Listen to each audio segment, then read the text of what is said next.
comment tu abordes ce gros déplacement qui vous attend à Chambly? Bon,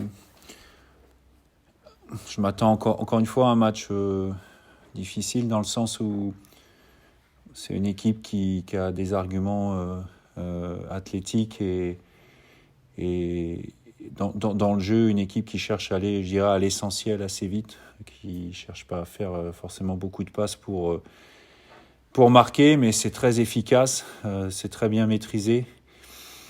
Il reste sur une victoire à Orléans. Il n'y a quand même pas beaucoup d'équipes qui vont aller gagner à Orléans, donc forcément c'est un match compliqué qui nous attend, mais bon, je vous dirai ça, je ne vais pas être très original parce que je vais vous dire ça souvent.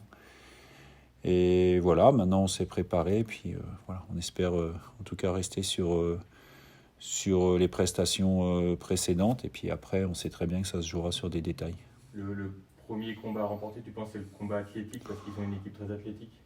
Ouais, il y a ça, mais bon, je dirais que s'il n'y a que du combat athlétique, je ne suis pas sûr qu'on puisse rivaliser.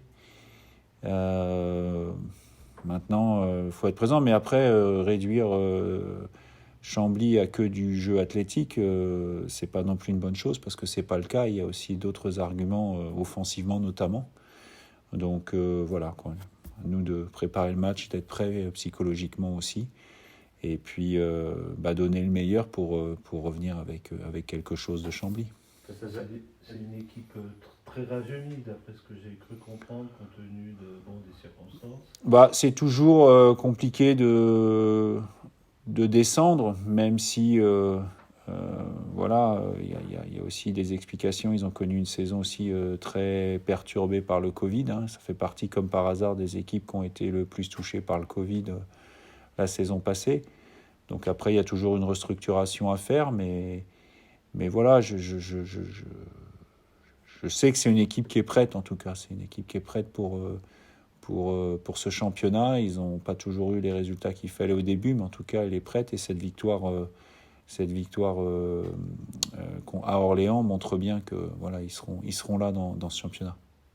Quand on tourne compte des équipes assez athlétiques, voilà, c'est pas que le seul profil de Chambly, comme tu as dit.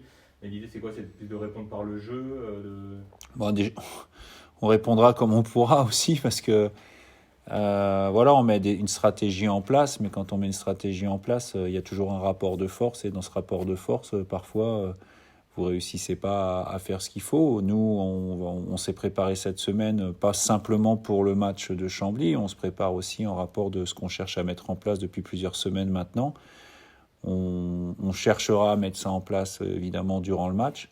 Puis après, c'est une sorte de combat qui se met en place, et c'est que chacun joue avec ses forces et puis essaye de masquer un peu ses faiblesses, et puis on voit ce que ça donne, sachant qu'il y a les impondérables qui peuvent arriver, un but chanceux, l'arbitrage compte aussi. Bon voilà, il y a des tas d'éléments parfois qui font qu'un match bascule ou pas.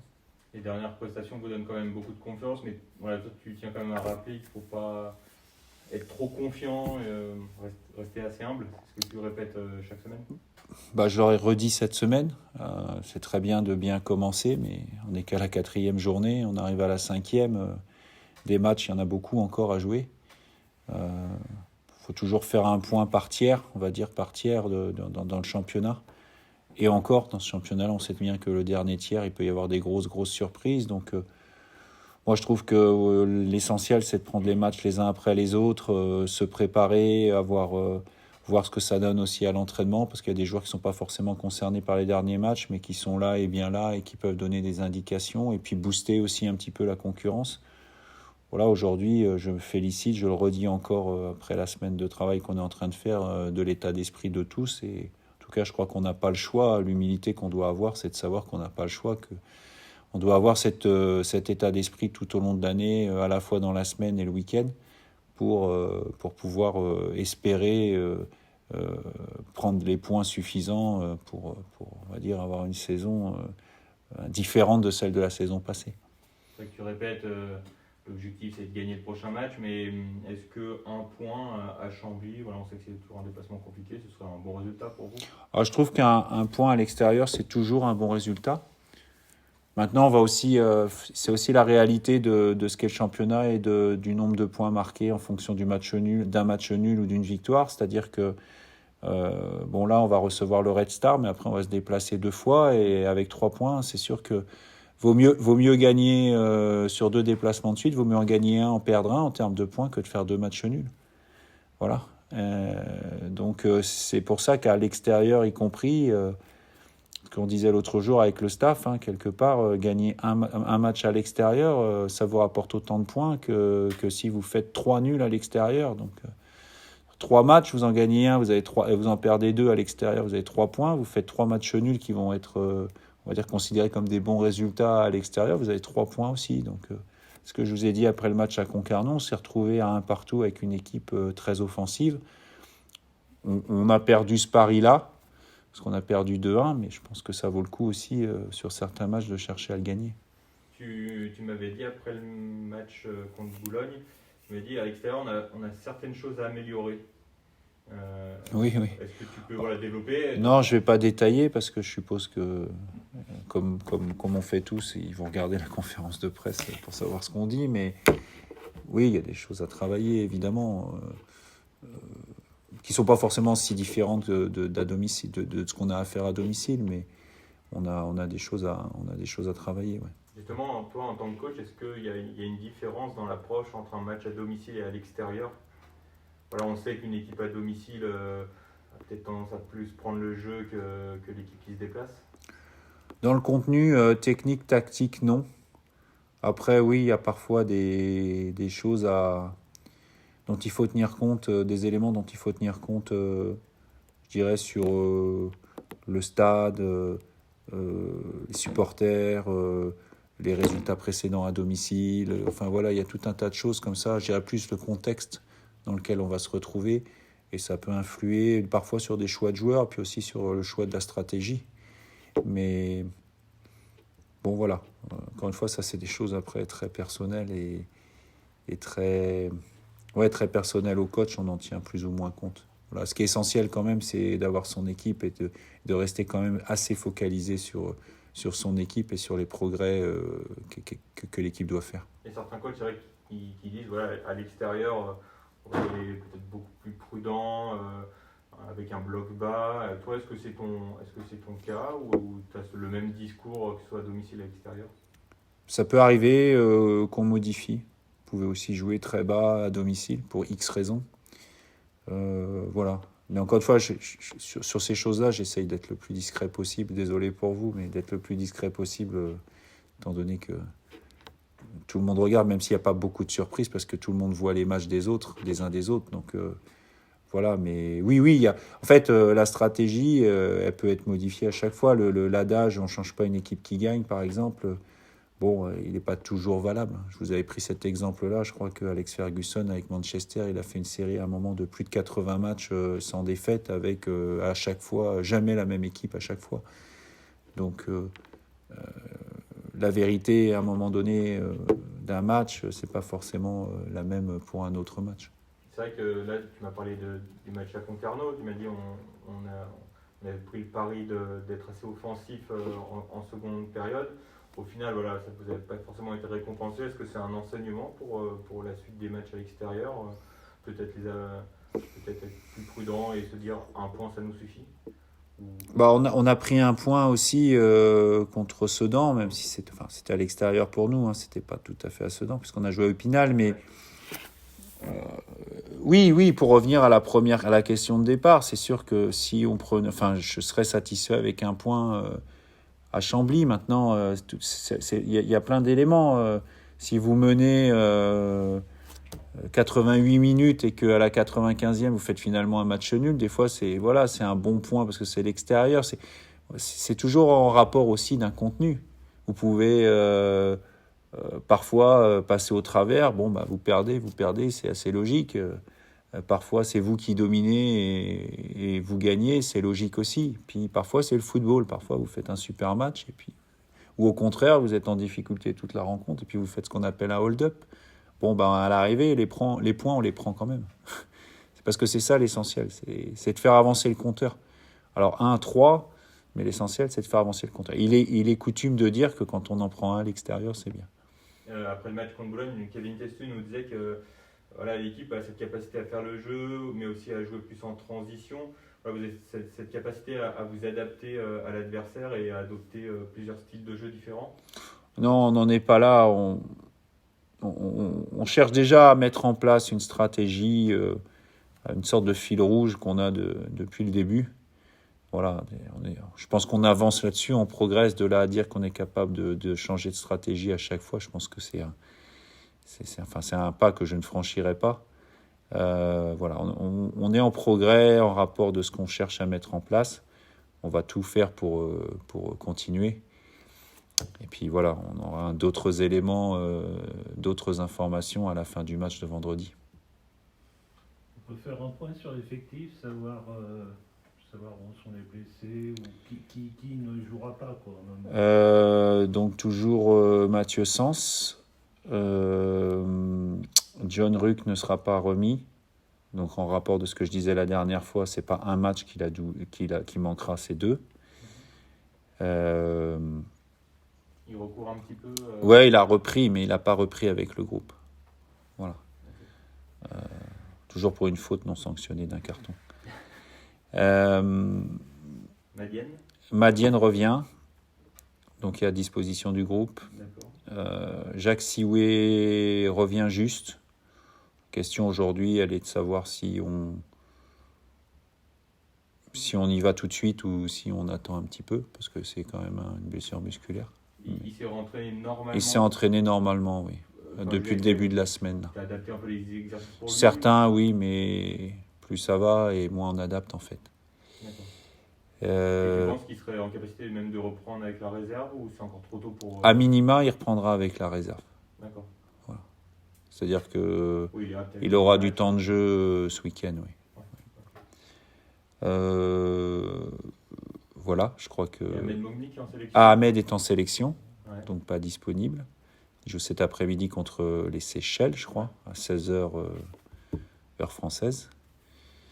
Et sinon, tu n'as pas d'autres absents? Sinon, j'ai pas d'autres absents, non.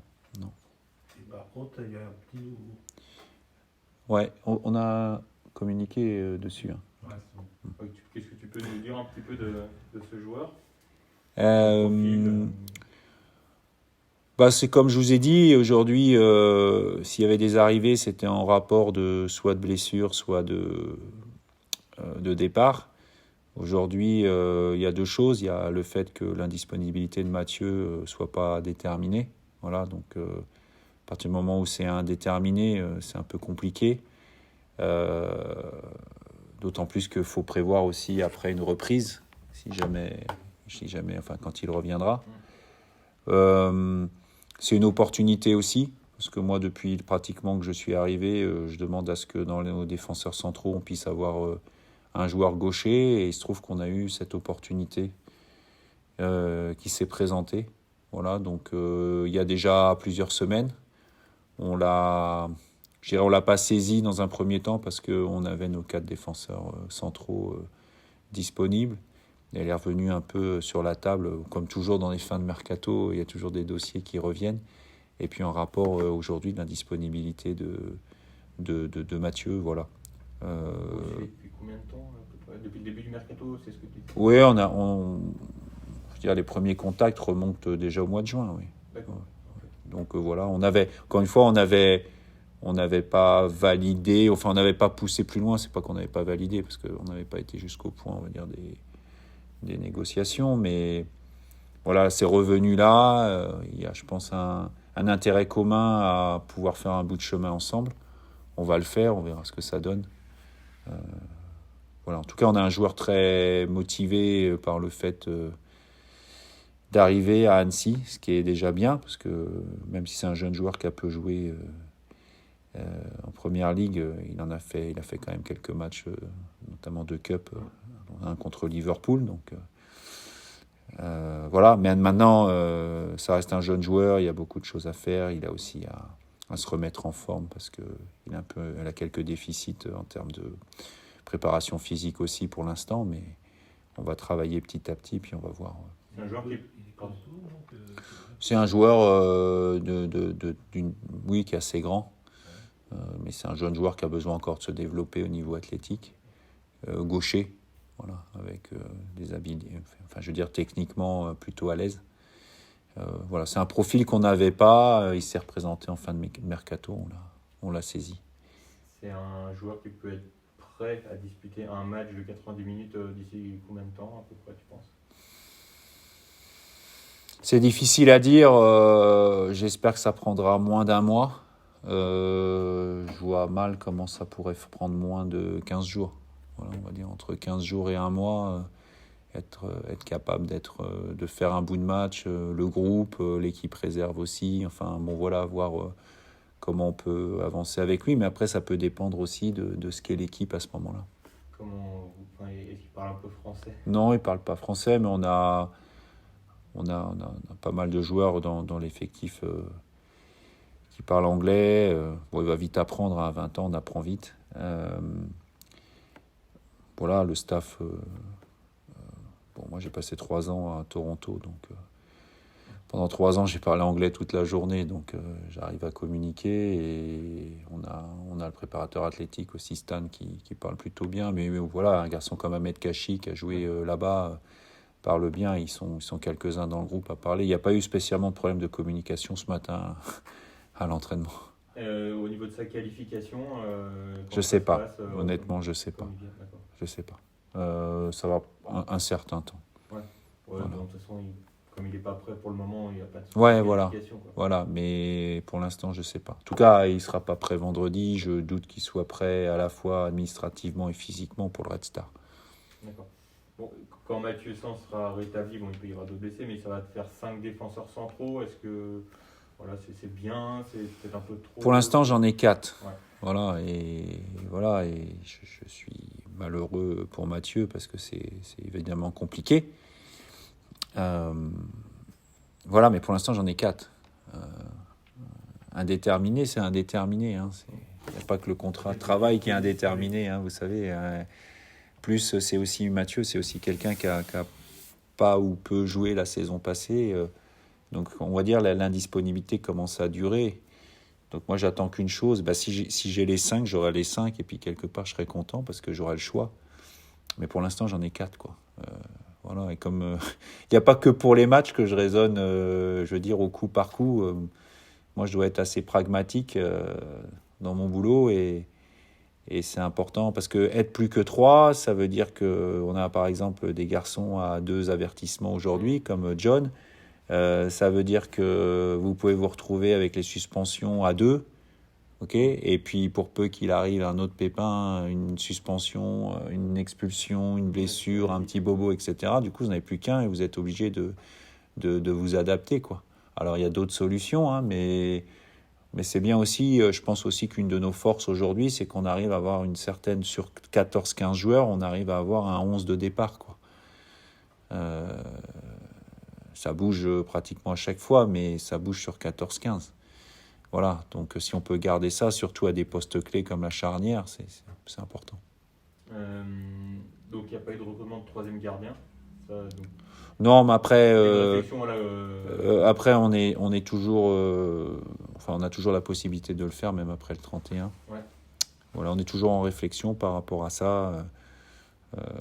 Parce qu'aujourd'hui, voilà, ça se passe bien avec Flo. Mika progresse à l'entraînement, il avance.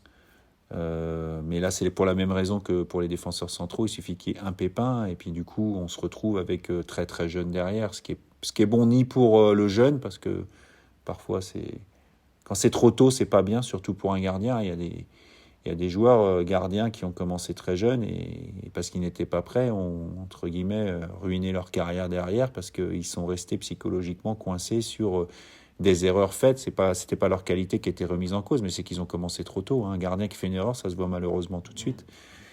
Donc on est évidemment toujours en réflexion par rapport à ça, mais là on a un peu plus de temps. Ouais. Oui, justement, comme vous avez encore du temps pour recruter, est-ce que ça peut bouger? Bon, je dis et je répète ce que je dis, je suis ouvert tant que ce sera autorisé en national, c'est-à-dire jusqu'au 31 janvier, minuit.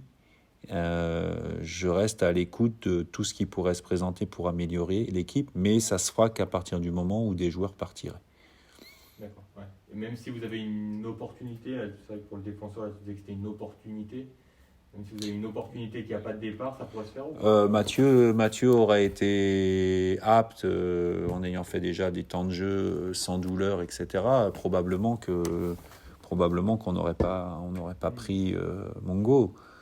Là, il se trouve que un joueur qui arrive, c'est toujours il y a toujours une recherche, il y a toujours une volonté, mais quelque part, les joueurs qui sont arrivés aussi à l'intersaison, ils sont arrivés parce qu'il y en a certains de la saison passée qui sont partis.